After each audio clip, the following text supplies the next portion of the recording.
বহুল কাঙ্ক্ষিত জুলাই ঘোষণা প্রকাশ করলেন প্রধান উপদেষ্টা। জুলাই অভ্যুত্থানে সাংবিধানিক স্বীকৃতি দেওয়া হবে। শেখ হাসিনার পতনের বর্ষপূর্তি, জনতার উত্তাল জোয়ারে গত বছরের এই দিনে ভারত পালিয়ে যান সাবেক প্রধানমন্ত্রী। ফ্যাসিবাদ বিরোধী জাতীয় ঐক্য কখনোই নষ্ট হবে না, ভিডিও বার্তায় তারেক রহমানের আশা, সকল মানুষের জন্য নিরাপদ দেশ গড়ার অঙ্গীকার। মুষ্টিমেয় কিছু লোক ছাড়া সবাই জুলাই অভ্যুত্থানের কৃতিত্বের দাবিদার, জামাত নেতাদের মন্তব্য। পিআর পদ্ধতিতে আগামী নির্বাচন চায় ইসলামী আন্দোলন। গণ অভ্যুত্থান দিবসে কক্সবাজারে এনসিপি নেতাদের সফর নিয়ে তোলপাড়, ব্যক্তিগত সফর বললেন নাসির উদ্দিন পাটোয়ারি। পিটার হাসের সাথে বৈঠকের কথা অস্বীকার। দেখছিলেন ক্রাউন সিমেন্ট সংবাদ শিরোনাম। এবারে বিস্তারিত। ঘোষণা করা হলো বহুল কাঙ্ক্ষিত জুলাই ঘোষণা। এই ঘোষণা প্রকাশ করে প্রধান উপদেষ্টা ডক্টর মোহাম্মদ ইউনূস বলেছেন, ৫ আগস্ট ২০২৪ সালে গণ অভ্যুত্থানে বিজয়ী বাংলাদেশের জনগণের আকাঙ্ক্ষার প্রতিফলন হিসেবে ঘোষণাপত্র প্রণয়ন করা হয়েছে।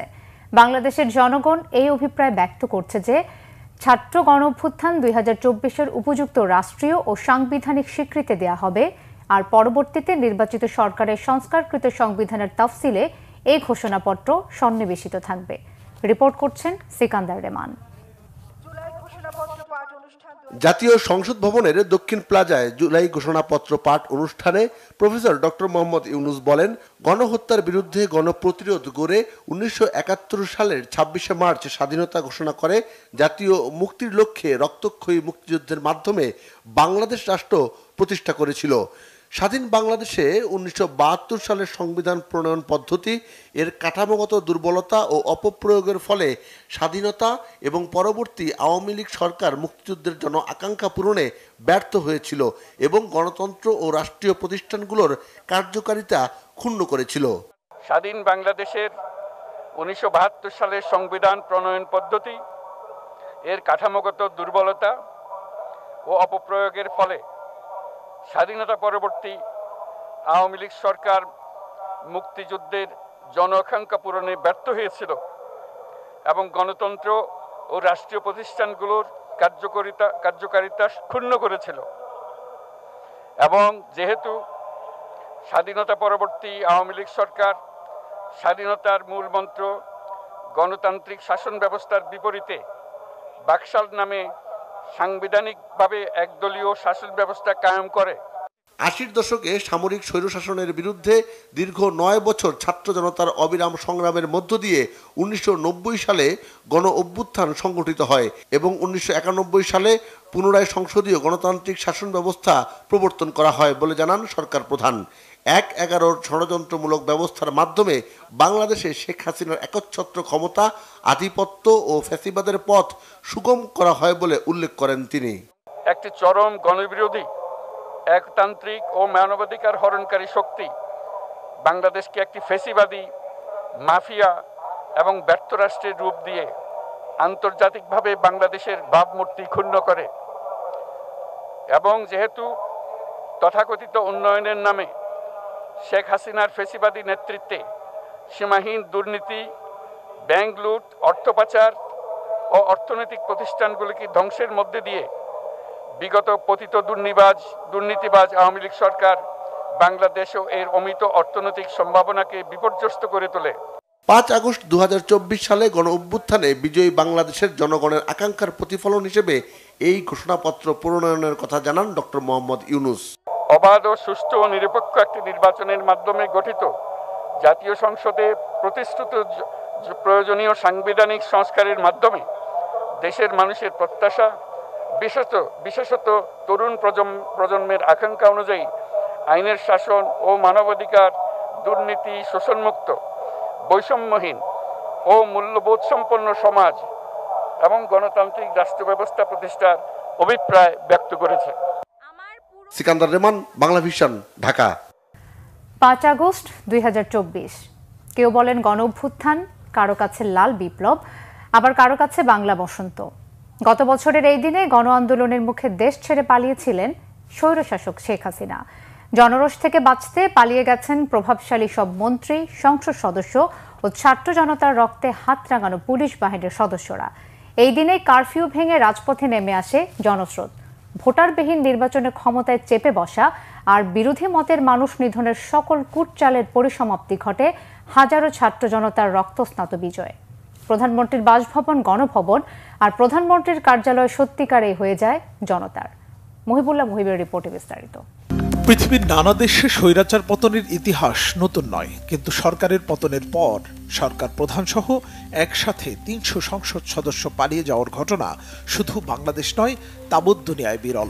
শুধু রাজনৈতিক সংশ্লিষ্ট ব্যক্তিরাই নন, যারাই গত ১৬ বছর শেখ হাসিনাকে স্বৈরাচার হয়ে উঠতে সাহায্য করেছেন এমন ব্যক্তি, মসজিদের ইমাম থেকে শুরু করে মন্দিরের পুরোহিত, আন্দোলনের মুখে পালিয়ে গেছেন সবাই।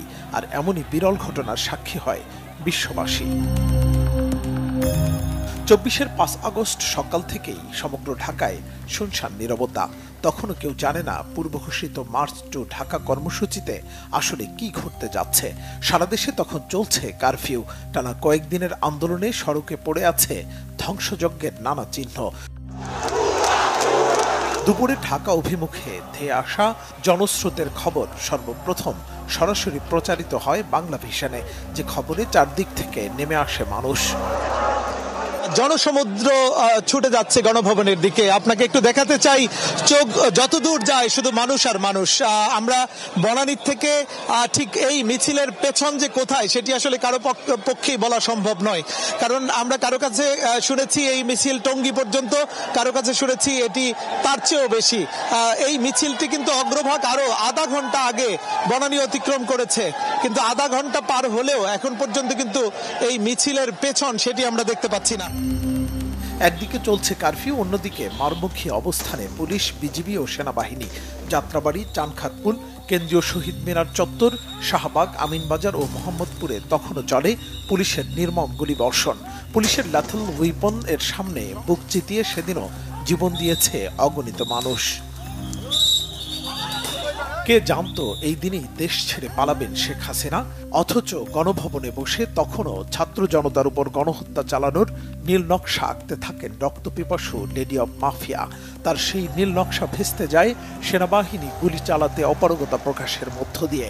উল্টো হাসিনাকে পালাতে ৪৫ মিনিট সময় বেঁধে দেয় সামরিক বাহিনী।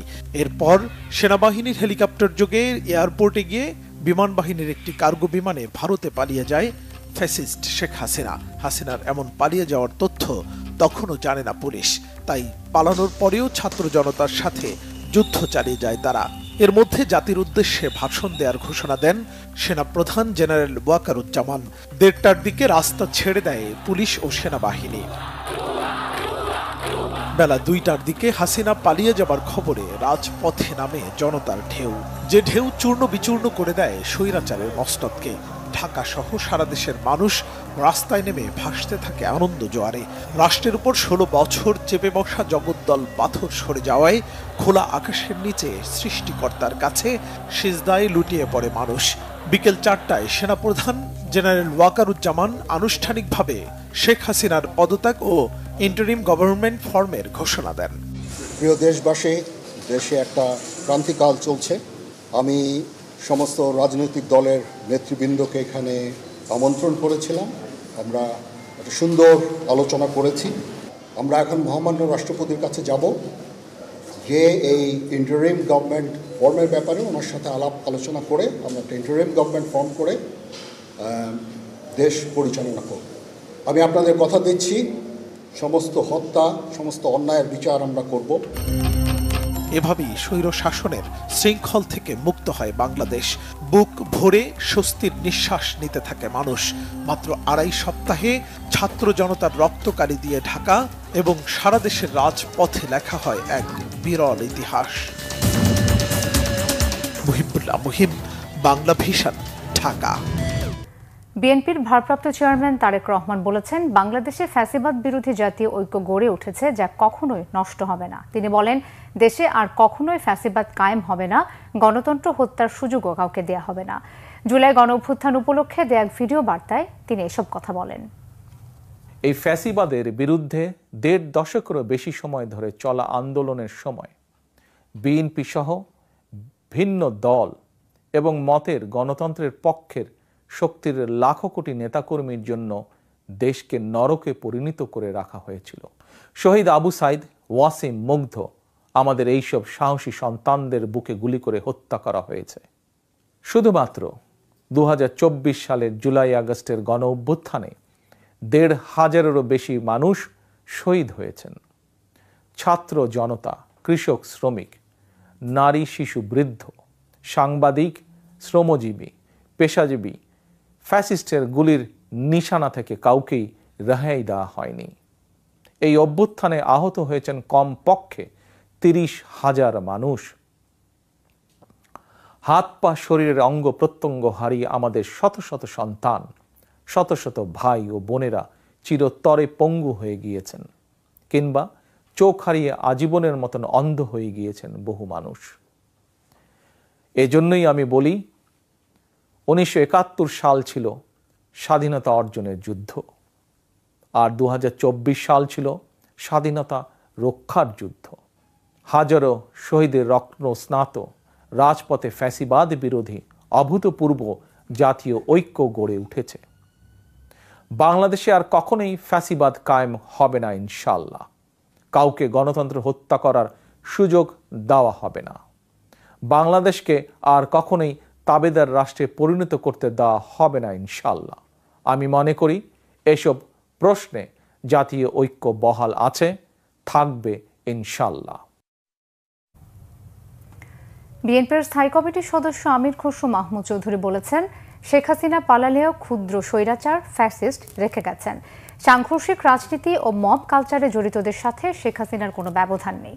দুপুরে চট্টগ্রাম ভেটেরিনারি ও অ্যানিম্যাল সায়েন্সেস ইউনিভার্সিটিতে জুলাই গণ অভ্যুত্থান দিবসের আলোচনা সভায় প্রধান অতিথির বক্তব্যে তিনি একথা বলেন। আমির খসরু বলেন, একক কর্তৃত্বের কারণে শেখ হাসিনার পতন হয়েছে।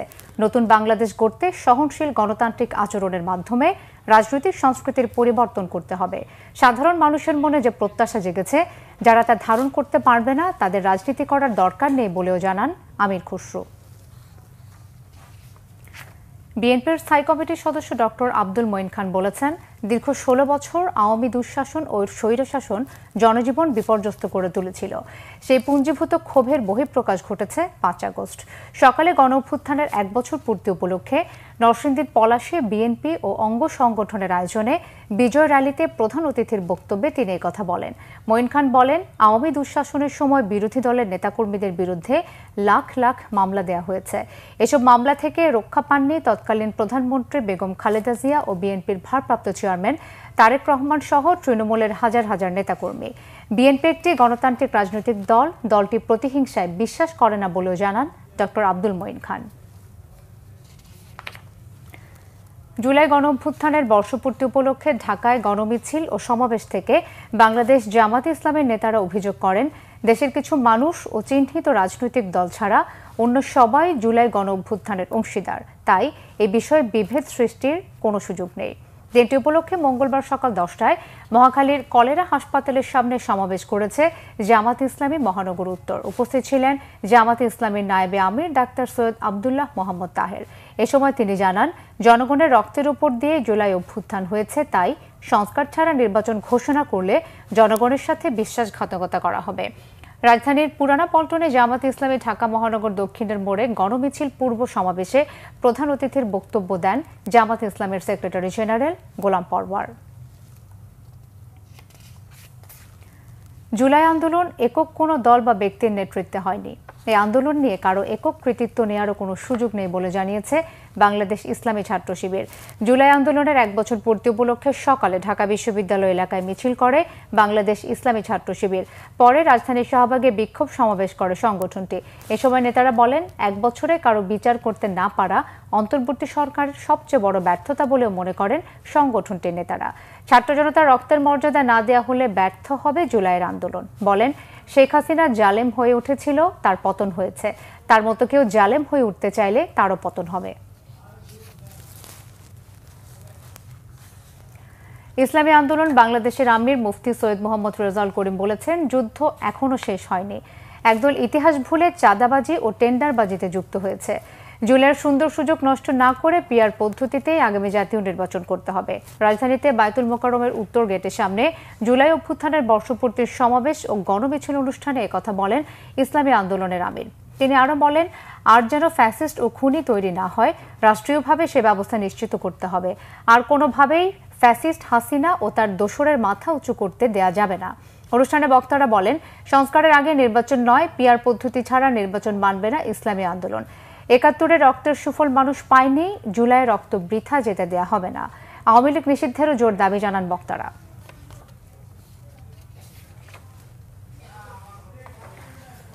গণঅভ্যুত্থান দিবসে হঠাৎ এনসিপির ৪ নেতার কেন কক্সবাজার সফর, তা নিয়ে রাজনৈতিক অঙ্গনে তোলপাড়। আজ সকাল 10:30টার দিকে কক্সবাজারে এসেছেন জাতীয় নাগরিক পার্টি এনসিপির শীর্ষ ৪ নেতা। গুঞ্জন ছড়িয়ে পড়ে সাবেক মার্কিন রাষ্ট্রদূত পিটার হাসের সাথে বৈঠক করছেন এনসিপির নেতারা। এনসিপির ৪ নেতা হলেন নাসির উদ্দিন পাটোয়ারি, হাসনাত আবদুল্লাহ, শারজিস আলম, তাসনিম জারা ও খালেদ সাইফুল্লাহ। মুঠোফোনে সাংবাদিকদের নাসির উদ্দিন পাটোয়ারি বলেন, এটা তাদের ব্যক্তিগত সফর। পিটার হাসের সঙ্গে বৈঠক নিয়ে যেসব খবর ছড়ানো হচ্ছে তা গুজব।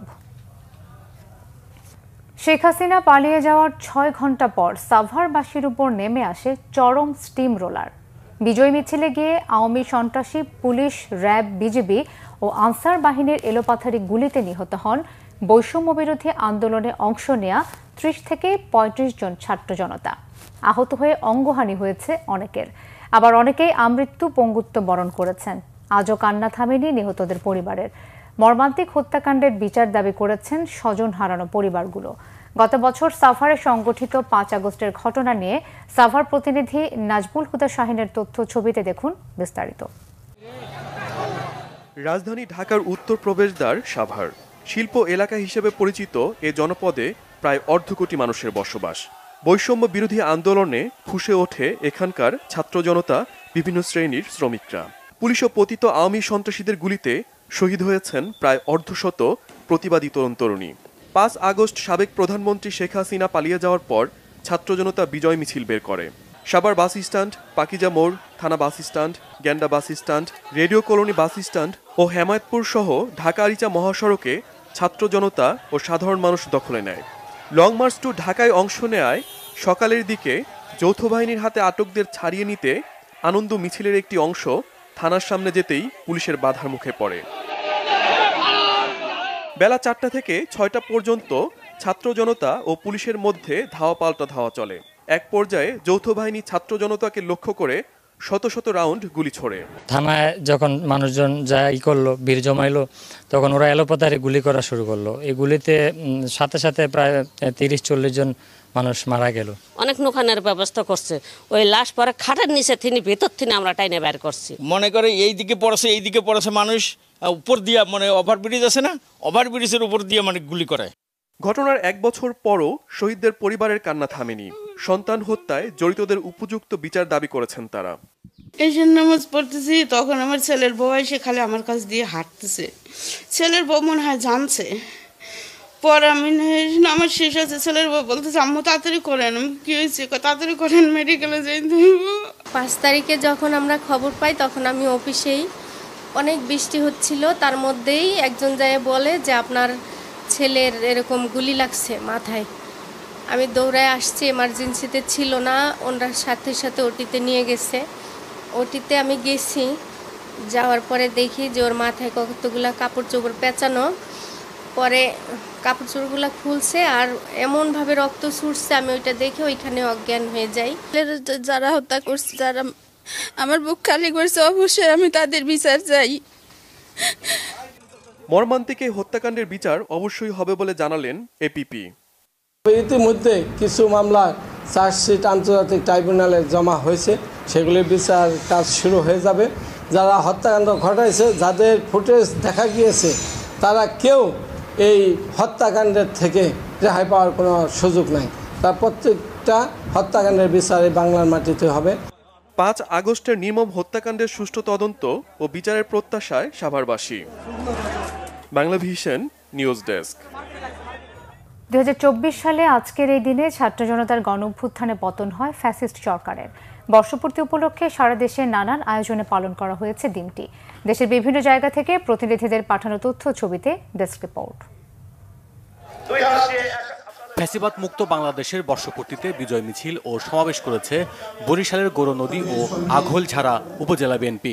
এতে প্রধান অতিথি ছিলেন বিএনপির চেয়ারপারসনের উপদেষ্টা জহিরুদ্দিন স্বপন। নানা কর্মসূচির মধ্য দিয়ে চট্টগ্রামে পালিত হয়েছে জুলাই গণ অভ্যুত্থান দিবস। সকালে মহানগরীর গরিবুল্লাহ শাহ মাজার কবরস্থানে শহীদের কবরে পুষ্পস্তবক অর্পণ করেন city mayor doctor Shahadat Hossain. দিবসটি উপলক্ষে র্যালি ও সমাবেশ হয়েছে ভৈরবে। সকালে স্থানীয় এমপি গার্লস হাই স্কুলে সমাবেশ শেষে একটি র্যালি বের করা হয়। এতে প্রধান অতিথি ছিলেন বিএনপির কেন্দ্রীয় কমিটির সাংগঠনিক সম্পাদক মোহাম্মদ শরীফুল আলম। ফরিদপুরে বিজয় র্যালি করেছে বিএনপি। সদরপুর উপজেলা বিএনপির উদ্যোগে উপজেলা পরিষদ চত্বর থেকে র্যালিটি বের করা হয়। এতে প্রধান অতিথি ছিলেন কৃষক দলের সাধারণ সম্পাদক শহীদুল ইসলাম বাবুল। দিনটি উপলক্ষে জুলাই শহীদ স্মৃতিস্তম্ভ উদ্বোধন করা হয়েছে রাজশাহীতে। সকালে নগরীর CNB মোড়ে স্মৃতিস্তম্ভটি উদ্বোধন করেন শহীদ সাকিব আঞ্জুমের পিতা মাইনুল হক। উপস্থিত ছিলেন বিভাগীয় কমিশনার খন্দকার আজিম আহমেদ সহ অন্যরা। নব উদ্যমে র্যালি হয়েছে সিলেটে। মহানগর ছাত্র শিবিরের উদ্যোগে নগর কোর্ট পয়েন্ট থেকে র্যালিটি বিভিন্ন সড়ক প্রদক্ষিণ করে সমাবেশে মিলিত হয়। এতে বক্তারা জুলাই জাগরণের চেতনা বিরোধী যে কোনো কার্যক্রম রুখে দেওয়ার প্রত্যয় ব্যক্ত করেন। জুলাই পুনর্জাগরণ অনুষ্ঠানমালার অংশ হিসেবে দিনব্যাপী নানা কর্মসূচি পালন হয়েছে রংপুরে। জুলাই শহীদ স্মৃতি স্তম্ভে শ্রদ্ধা নিবেদন করেন শহীদ আবু সাইদের পরিবার, জুলাই শহীদ পরিবার, জুলাই যোদ্ধা বিভাগীয় প্রশাসন সহ বিভিন্ন সংগঠন। দিনটি উপলক্ষে জেলা প্রশাসনের উদ্যোগে শহীদ স্মৃতি স্তম্ভে পুষ্পস্তবক অর্পণ ও তথ্যচিত্র প্রদর্শন করা হয়েছে ময়মনসিংহে। এতে উপস্থিত ছিলেন বিভাগীয় কমিশনার মোক্তার আহমেদ সহ রাজনৈতিক দল ও শহীদ পরিবারের সদস্যরা। দিবসটি পালন হয়েছে খুলনায়। নগরীর শিববাড়ি মোড়ে নির্মীয়মান জুলাই শহীদ স্মৃতি স্তম্ভে পুষ্পস্তবক অর্পণ করে জুলাই শহীদ পরিবার, মুক্তিযোদ্ধা সংসদ, বিভাগীয় ও জেলা প্রশাসন, বৈষম্য বিরোধী ছাত্র আন্দোলন সহ বিভিন্ন রাজনৈতিক ও সামাজিক সংগঠনের নেতারা। বিজয় র্যালি হয়েছে কিশোরগঞ্জের হোসেনপুরে। দুপুরে গণ অধিকার পরিষদ উপজেলার শাখার আয়োজনে র্যালিটি প্রধান সড়কগুলো প্রদক্ষিণ করে। উপস্থিত ছিলেন গণমাধ্যম সমন্বয়ক আবু হানিফ সহ জেলার বিভিন্ন উপজেলার নেতাকর্মীরা। শহীদদের প্রতি শ্রদ্ধা জানিয়ে পুষ্পস্তবক অর্পণ করা হয়েছে ঠাকুরগাঁওয়ে। সকালে পুরাতন বাস স্ট্যান্ড গোল চত্বরে জুলাই শহীদ স্মৃতি স্তম্ভে জেলা প্রশাসনের পক্ষ থেকে শ্রদ্ধাঞ্জলি নিবেদন করেন জেলা প্রশাসক ইশরাত ফারজানা। আওয়ামী লীগ সরকারের পতনের বর্ষপূর্তি উপলক্ষে বিজয় র্যালি হয়েছে মুন্সিগঞ্জে। সকালে জেলা বিএনপির কার্যালয় থেকে র্যালিটি শহরের গুরুত্বপূর্ণ সড়ক প্রদক্ষিণ করে। দিনটি উপলক্ষে শহীদদের স্মরণ করা হয়েছে বগুড়ায়। সকালে স্কুল ছাত্র শহীদ রাতুল, শুভ ও দর্জি শিমুল মণ্ডলের কবরে পুষ্পস্তবক দিয়ে শ্রদ্ধা নিবেদন করেন জেলা প্রশাসক হোসনে আফরোজ সহ অন্যরা। পরে শহীদ মুক্তিযোদ্ধা টিটু মিলনায়তনে এক আলোচনা সভা হয়। বর্ণিল আয়োজনে জুলাই গণ অভ্যুত্থান পালন করেছে কুষ্টিয়া ইসলামী বিশ্ববিদ্যালয়। সকালে বিশ্ববিদ্যালয়ের উপাচার্য প্রফেসর ডক্টর নকিব মোহাম্মদ নসরুল্লাহর নেতৃত্বে প্রশাসন ভবনের সামনে থেকে একটি র্যালি বের করা হয়। এছাড়া দিনাজপুর, টাঙ্গাইল, হবিগঞ্জ, সাতক্ষীরা, মানিকগঞ্জ সহ বিভিন্ন জেলায় পালন করা হয়েছে দিনটি। Bangla vision news desk. বৈদেশিক মুদ্রার রিজার্ভ আবারও ছাড়িয়েছে $30 বিলিয়ন বা ৩,০০০ কোটি টাকার মাইলফলক। আন্তর্জাতিক মুদ্রা তহবিল IMF এর হিসাব পদ্ধতি BPM-6 অনুযায়ী রিজার্ভের পরিমাণ এখন $25 বিলিয়ন। প্রবাসীদের পাঠানো রেমিটেন্স এবং রপ্তানিতে উচ্চ প্রবৃদ্ধির সুবাদে বৈদেশিক মুদ্রার রিজার্ভ বেড়েছে। চলতি অর্থ বছরের প্রথম মাস জুলাইতে দেশে রেমিটেন্স এসেছে $248 কোটি মার্কিন ডলার। গত বছর একই সময় জুলাই আন্দোলনের মধ্যে প্রবাসীরা তাদের আয় দেশে না পাঠানোর ডাক দিলে ওই মাসের রেমিটেন্স কমে দাঁড়িয়েছিল $191 কোটি মার্কিন ডলারে। বাংলাদেশ ব্যাংকের কর্মকর্তারা বলছেন, গত কয়েক মাসে বিদেশি সব বকেয়া দায় দেনা পরিশোধ হওয়ায় লেনদেনের ভারসাম্যে ইতিবাচক প্রভাব পড়েছে। এর ফলে ডলারের উপর চাপ অনেকটাই কেটে গেছে। অন্যদিকে বিদেশি ব্যাংকগুলোর আস্থা ফেরায় বৈদেশিক মুদ্রার বাজারে স্বস্তি ফিরে এসেছে বলে মনে করছে কেন্দ্রীয় ব্যাংক। এবারে আজকের আরো কিছু খবর নিয়ে একটি ডেস্ক রিপোর্ট। নিখোঁজ বিএনপি নেতা সাবেক MP M ইলিয়াস আলীর সন্ধানের দাবিতে এবং ওসমানীনগর উপজেলা বিএনপি ও অঙ্গ সংগঠনের নেতাদের বিরুদ্ধে অপপ্রচারের প্রতিবাদে বিক্ষোভ মিছিল ও সমাবেশ হয়েছে সিলেটের গোয়ালা বাজারে। এ সময় উপস্থিত ছিলেন উপজেলা যুবদলের আহ্বায়ক ফজল আহমেদ জনি, সিলেট জেলা যুবদলের সহ সাধারণ সম্পাদক ইসলাম উদ্দিন, স্বেচ্ছাসেবক দলের আহ্বায়ক রকিব আলী ও ছাত্র দলের আহ্বায়ক জুয়েব আহমদ। প্রয়াত স্বরাষ্ট্র, ডাক, তার ও টেলিযোগাযোগ মন্ত্রী ও বিএনপির সাবেক স্থায়ী কমিটির সদস্য আব্দুল মতিন চৌধুরীর ১৩তম মৃত্যুবার্ষিকী উপলক্ষে সকাল থেকেই নেতাকর্মীরা মরহুমের কবর জিয়ারত ও ফুল দিয়ে শ্রদ্ধা নিবেদন করেন। শ্রদ্ধা জানান যুবদলের কেন্দ্রীয় নির্বাহী কমিটির সাবেক সহ সাধারণ সম্পাদক দুলাল হোসেন। জুলাই গণঅভ্যুত্থান দিবস 2025 উপলক্ষে সিরাজগঞ্জে শহরের আমলাপাড়ায় professor doctor M A. Matin memorial BNSB base চক্ষু হাসপাতালের আয়োজনে দিনব্যাপী বিনামূল্যে চক্ষু চিকিৎসা সেবা কার্যক্রম শুরু হয়েছে। সকাল 8টা থেকে বিকেল পর্যন্ত প্রায় 1000 মানুষকে বিনামূল্যে এই চিকিৎসা সেবা দেয়া হয়। নাটোরে জুলাই গণঅভ্যুত্থান দিবস এর প্রথম বার্ষিকী উপলক্ষে গণমিছিল ও সমাবেশ করেছে বাংলাদেশ জামায়াতে ইসলামী। শহরের মাদ্রাসা মোড় এলাকা থেকে মিছিল বের করে জামায়াতের নেতাকর্মীরা। মিছিলটি শহরের প্রধান সড়ক ঘুরে আবার মাদ্রাসা মোড়ে গিয়ে সংক্ষিপ্ত সমাবেশ করে। আমার চোখে জুলাই বিপ্লব শিরোনামে প্রতিযোগিতার পুরস্কার বিতরণী অনুষ্ঠান হয়েছে লালমনিরহাটে। জেলা পরিষদের আয়োজনে অনুষ্ঠানে প্রধান অতিথি সদর উপজেলা নির্বাহী কর্মকর্তা মনোনীতা দাস পুরস্কার বিতরণ করেন। অনুষ্ঠানে বিভিন্ন ক্যাটাগরিতে পুরস্কার দেয়া হয়। সভাপতিত্ব করেন প্রধান নির্বাহী কর্মকর্তা ফিরোজ হোসেন। বেনাপোল বন্দর দিয়ে দুদেশের মধ্যে আমদানি রপ্তানি বাণিজ্য বন্ধ রয়েছে। সেই সাথে বন্ধ রয়েছে বন্দর ও কাস্টমসের কার্যক্রম। জুলাই গণঅভ্যুত্থান দিবস উপলক্ষে মঙ্গলবার সকাল থেকে রাত পর্যন্ত বন্ধ রয়েছে এই কার্যক্রম। বিষয়টি নিশ্চিত করেছেন বেনাপোল কাস্টমস হাউসের সহকারী কমিশনার রাজন হোসেন। তবে দুদেশের মধ্যে পাসপোর্ট যাত্রীদের যাতায়াত স্বাভাবিক রয়েছে। Bangla vision news desk. সংবাদ শেষ করব ক্রাউন সিমেন্ট শিরোনামগুলো আরো একবার জানিয়ে। বহুল কাঙ্ক্ষিত জুলাই ঘোষণা প্রকাশ করলেন প্রধান উপদেষ্টা। জুলাই অভ্যুত্থানে সাংবিধানিক স্বীকৃতি দেওয়া হবে। শেখ হাসিনার পতনের বর্ষপূর্তি, জনতার উত্তাল জোয়ারে গত বছরের এই দিনে ভারত পালিয়ে যান সাবেক প্রধানমন্ত্রী। ফ্যাসিবাদ বিরোধী জাতীয় ঐক্য কখনোই নষ্ট হবে না, ভিডিও বার্তায় তারেক রহমানের আশা। সকল মানুষের জন্য নিরাপদ দেশ গড়ার অঙ্গীকার। মুষ্টিমেয় কিছু লোক ছাড়া সবাই জুলাই অভ্যুত্থানের কৃতিত্বের দাবিদার, জামাত নেতাদের মন্তব্য। পিআর পদ্ধতিতে আগামী নির্বাচন চায় ইসলামী আন্দোলন। গণঅভ্যুত্থান দিবসে কক্সবাজারে এনসিপি নেতাদের সফর নিয়ে তোলপাড়। ব্যক্তিগত সফর বললেন নাসির উদ্দিন পাটোয়ারি। পিটার হাসের সাথে বৈঠকের কথা অস্বীকার। এই ছিল এখনকার মতো। পরের সংবাদ সন্ধ্যা 7:30টায় দেখার আমন্ত্রণ রইল। এছাড়া বাংলা ভিশন সংবাদ ও সংবাদ সংশ্লিষ্ট অনুষ্ঠান দেখতে ভিজিট করুন www.bvnews24.com ও facebook.com/banglavisionnews এবং সাবস্ক্রাইব করুন youtube.com/banglavisionnews। ধন্যবাদ।